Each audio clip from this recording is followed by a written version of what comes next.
बच्चों इस क्वेश्चन के अंदर देखिए क्या वैल्यू गिवन है। इफ समेशन का मतलब क्या होता है, सम। कितने भी नंबर का सम हो सकता है। यहां पर गिवन है इफ समेशन, इसको हम लोग समेशन बोलते हैं, n इक्वल टू 1 to 25, मतलब कि जो n की वैल्यू है वो 1 से स्टार्ट हुई और कहां तक गई, 25 तक गई।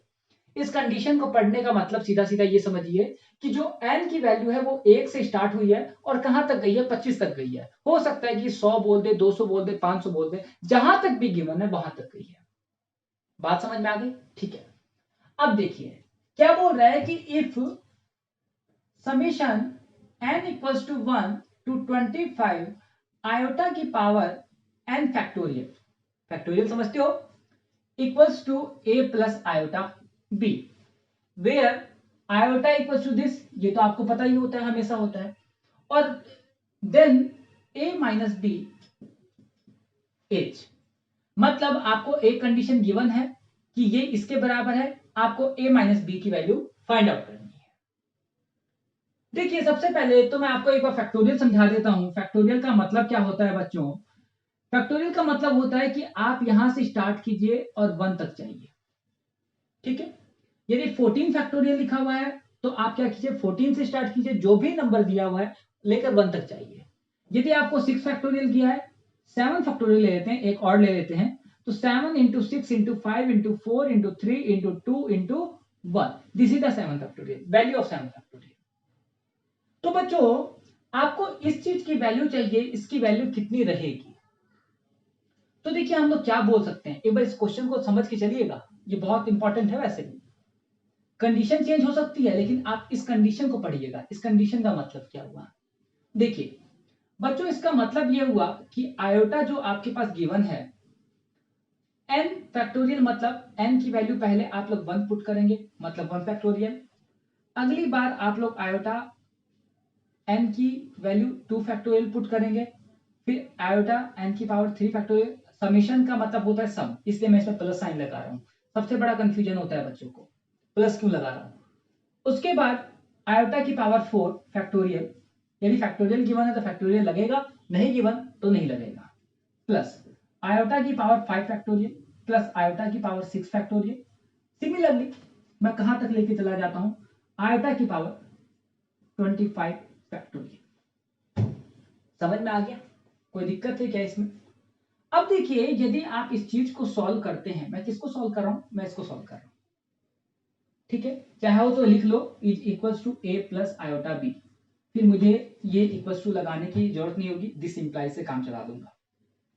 ठीक है, तो इसकी वैल्यू देखो बच्चों कितना हुआ, आयोटा 1 फैक्टोरियल, मतलब क्या हुआ, एक चीज याद रखना, 0 फैक्टोरियल और 1 फैक्टोरियल दोनों की वैल्यू कितनी होती है, 1। ठीक है, 0 का 0 मत लिख देना। तो देखो यहां पर 1 फैक्टोरियल का मतलब क्या हुआ, 1 इंटू 1। 2 फैक्टोरियल का मतलब क्या हुआ, 2 इंटू 1। 3 फैक्टोरियल का मतलब क्या हुआ, 3 इंटू 2 इंटू 1। 4 फैक्टोरियल का मतलब क्या हुआ, 4 इंटू 3 इंटू 2 इंटू 1। 5 फैक्टोरियल का मतलब क्या हुआ, आयोटा की पावर, आयोटा की power 5 into 4 into 3 into 2 into 1। Iota की पावर 6 का मतलब क्या हुआ, चाहो तो इसको लिख लो, 6 into 5 into 4 into 3 into 2 into 1 plus iota की पावर कहां तक गई, iota raise to power 25 factorial is equals to a plus iota b। समझ में आ गया, यहां पर ये प्लस लगा हुआ है। समझ में आ गया बच्चों? अब देखिए ये वैल्यू यहां से स्टार्ट हुई और कहां तक गई, 25 तक। आप चाहें तो लिख सकते हैं आगे, यहां पर 25 है इसलिए लगता है कि ठीक है हम लिख लेंगे, कोई बड़ी बात नहीं है। यदि 125 में कन्वर्ट हो जाए तब क्या करोगे, पूरे पेपर में 125 तक सॉल्व करोगे। देखो बच्चों, देखो जब आपके पास इस टाइप की फॉर्म हो तो आपको क्या करना है, ये क्या बन गया, आयोटा की पावर 1, मतलब आयोटा की पावर 1 बन गया। ये क्या बच गया, आयोटा स्क्वायर बन गया। ये क्या बच गया, आयोटा की पावर 6 बन गया।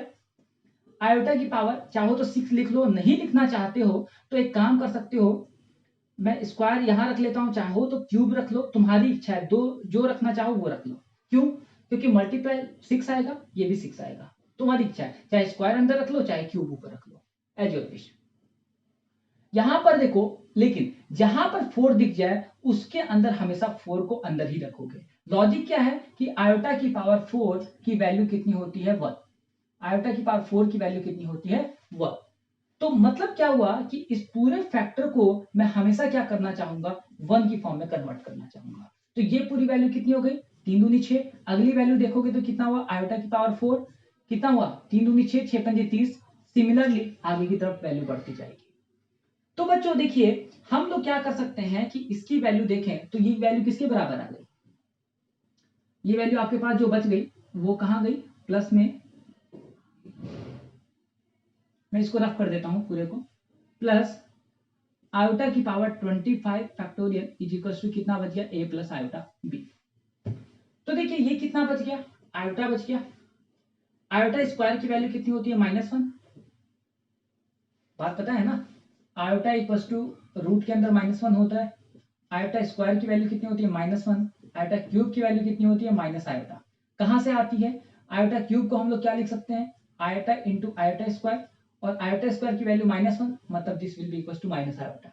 आयोटा की पावर 4 मतलब क्या होगा इसका दोबारा से स्क्वायर कर दो तो कितना होगा 1। हमें 4 वैल्यू ही याद रखनी होती है बस। इसकी वैल्यू कितनी हो गई आयोटा। इसकी वैल्यू कितनी हो गई -1। आयोटा क्यूब का मतलब कितना हो गया माइनस आयोटा। तो यहां पर क्या हो गया माइनस प्लस माइनस आयोटा का स्क्वायर। माइनस आयोटा का स्क्वायर कितना हो गया -1। समझ गए ना पक्का। ठीक है यहां पर इसकी वैल्यू कितनी हो गई। अब देखो इसकी वैल्यू कितनी 1 इसकी वैल्यू कितनी 1 इसकी वैल्यू कितनी 1। कहां तक 25 तक बन जाएगी क्यों जाएगी देखो इसकी वैल्यू 1 इसकी वैल्यू कितनी 1 की पावर 6 1 1 की पावर 31 मतलब टोटल नंबर ऑफ टर्म्स कितनी थी 25 तक टर्म्स थी। जिसमें से 3 टर्म की हम लोगों ने वैल्यू लिख ली तो बची कितनी वैल्यू प्लस में 22 कर दूं। क्यों कर दूं इन सब की वैल्यू का आंसर कितना आएगा 1111 आएगा। 125 होता तो यहां पर मैं 122 कर देता। और इनकी वैल्यू जो छोटी वैल्यूज है जिनकी वैल्यू हमें पता है उसकी वैल्यू हम लोगों ने डायरेक्टली लिख लिया is equals to a plus iota b। बच्चों समझ में आ गया। यहां से ये क्या हुआ अब देखिए टोटल वैल्यू आपके पास कितनी बचती है। ये बचती है आयोटा -2 प्लस 25 तो मतलब इसकी जो वैल्यू बची ये बची +20 is equals to a plus iota b। This implies ठीक है। तो यहां से यदि आप कंपेयर करते हैं इमेजिनरी और रियल को तो क्या दिखता है कि रियल पार्ट की वैल्यू कितनी है 20 मतलब a इज द रियल मतलब इसकी वैल्यू कितनी होगी 20। आपको मैंने बताया हुआ है कि जहां पर आपको आयोटा दिखता है मतलब वो क्या है इमेजिनरी नंबर। तो यहां से b की वैल्यू कितनी हो गई आपके पास 1। a और b की वैल्यू आ गई। लेकिन आपको जो वैल्यू फाइंड आउट करनी थी वो वैल्यू फाइंड आउट करनी थी a माइनस बी की वैल्यू करेक्ट। तो देखिए चाहे आपसे a माइनस बी पूछे चाहे आपसे a स्क्वायर माइनस बी पूछे चाहे आपसे इन पूरे का होल स्क्वायर पूछे कुछ भी पूछे यदि आपके पास a b आ गया तो आप कुछ भी कर सकते हैं। समझ में आ गया। तो देखिए यहां से आपसे ये पूछा गया है कि बताइए कि a माइनस बी की वैल्यू कितनी होगी। ठीक है तो यहां से a माइनस बी की वैल्यू कितनी होगी 20 माइनस 1 इज इक्वल टू 19 मतलब कि a माइनस बी की वैल्यू कितनी हो गई 19। लेकिन उसके अंदर एक कंडीशन और लगा दिया कि आपको यह पता होना चाहिए कि 19 आपके पास कैसा नंबर है। प्राइम नंबर क्या होता है को कंपोजिट नंबर क्या होता है इवन नंबर क्या होता है को प्राइम नंबर क्या होता है इन सब के बारे में आपको पता होना चाहिए। तो देखिए आपको सीधा सीधा पता है कि प्राइम नंबर कौन से होते हैं जो कि केवल अपने आप से डिवाइड हो या फिर एक से डिवाइड हो। मतलब कौन कौन से हम लोग 2 से स्टार्ट करते हैं प्राइम नंबर 2 3 5 7 9 क्या प्राइम नंबर है नहीं वो किस में चला गया वो आपके पास को प्राइम नंबर के अंदर चला गया। क्यों क्योंकि वो 3 से आपके पास डिवाइड होता है 1 और 3 दोनों से ही डिवाइड होता है। ये बात पता है। तो मतलब क्या हुआ 7 के बाद क्या होता है 11 10 नहीं होगा क्योंकि 10 का फैक्टर होता है क्या 2 और 5। बात पता है ना। तो मतलब क्या हुआ प्राइम नंबर जो कि एक और खुद के नंबर से डिवाइड हो को प्राइम नंबर क्या हो गए जो किसी भी नंबर से डिवाइड हो जाए बट डिवाइड हो जाना चाहिए। उसके बाद आपको कंपोजिट नंबर पता होना चाहिए। क्या होता है कंपोजिट नंबर। कंपोजिट नंबर वो जिसके फैक्टर बन जाए। जस्ट इसका ये मान लीजिए इसका जस्ट उल्टा ये हो गया। कंपोजिट नंबर देखिए जैसे 14 है 14 को आपको क्या लिख सकते हैं 2 इंटू 7 किसी भी 2 नंबर का वो फैक्टर हो जाना चाहिए अपने से छोटे नंबर का। ठीक है उसके बाद इवन आपको पता है इवन नंबर कौन से होते हैं, 2 4 6 8 10, ये सारे क्या होते हैं, इवन नंबर। तो देखिए यहां पर 19 कैसा नंबर है आपके पास, 19 आपके पास कैसा नंबर है, प्राइम नंबर। ठीक है, क्योंकि कंपोजिट नंबर हो नहीं सकता, क्योंकि मल्टीपल क्या होना चाहिए, 14 का क्या है 2 × 7, एक्सेप्ट 1 का नहीं होना चाहिए। ठीक है, तो यहां पर आपके पास कंपोजिट नंबर नहीं होगा, को प्राइम नंबर का तो चांस ही नहीं बनता है, इवन नंबर का भी चांस नहीं बनता है, तो इसका सीधा सीधा आंसर क्या आ गया, प्राइम नंबर। तो बच्चों समझे, सबसे पहले हमारा जो टारगेट था वो क्या था कि हम लोग इसको सिंप्लीफाई किस तरीके से करेंगे। ओके